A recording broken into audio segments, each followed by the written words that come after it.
বন্ধুরা আবারও চলে আসলাম মা অন্নপূর্ণা রান্না করে রান্না বান্না নিয়ে। তো আজকে আমার মায়ের বাড়ি থেকে তরকারি আসবে, যার জন্য আমি শুধু মাছের ঝোল আর ভাত করবো। তো দেখে না, এখানে মাছ আছে, মাছের মধ্যে নুন হলুদ মেখে রেখেছি।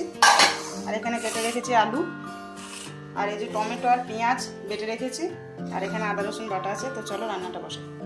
তো চলো, মাছ ভাজার জন্য কড়াই বসিয়ে দিয়েছি, কড়াইয়ের মধ্যে তেল দিয়ে দিচ্ছি, তেলটা গরম হয়ে গেছে। তো মাছগুলো দিয়ে তো চলো, মাছ একদিকে হয়ে গেছে,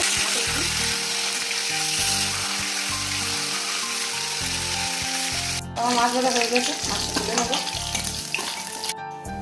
তো মাছ ভাজা তেলে আলু দিয়ে দিলাম, আলুটা তুলে নেবো,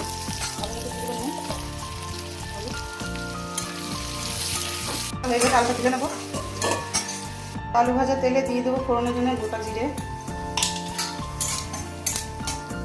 দিয়ে দেবো পেঁয়াজ টমেটো বাটাটা, একটু কষিয়ে নেবো। তো পেঁয়াজ আর টমেটো আমার কষানো হয়ে গেছে, দিয়ে দেবো আদা রসুন বাটা। মশলা কষানো হয়ে গেছে, মশলা থেকে তেল ছেড়ে দিয়েছি। তো দিয়ে দেবো যে মশলাটা করে দিচ্ছিলাম সেটা একটু কষিয়ে নেবো।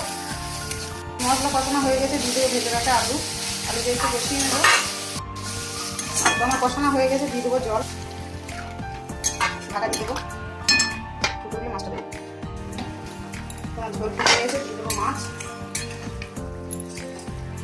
কিছুক্ষণ হবে, ঢাকা দিয়ে দেবো। তো চলো, আমার মাছের ঝোল রেডি। এবার দিয়ে দেবো একটু গরম মশলা, ঢাকা দিয়ে দেবো। তো চলো বন্ধুরা, আমার রান্না বান্না সব কমপ্লিট হয়ে গেছে। তো এখানে প্রথমেই আছে ভাত, তারপর আছে স্যালাড, তারপর আমার মায়ের বাড়ি থেকে এসেছে কুমড়োর শাক, আর এখানে মায়ের বাড়ি থেকে এসেছে কালো জিরের ভর্তা, আর আমি যে করেছি এই মাছের ঝোল, আর আছে দই।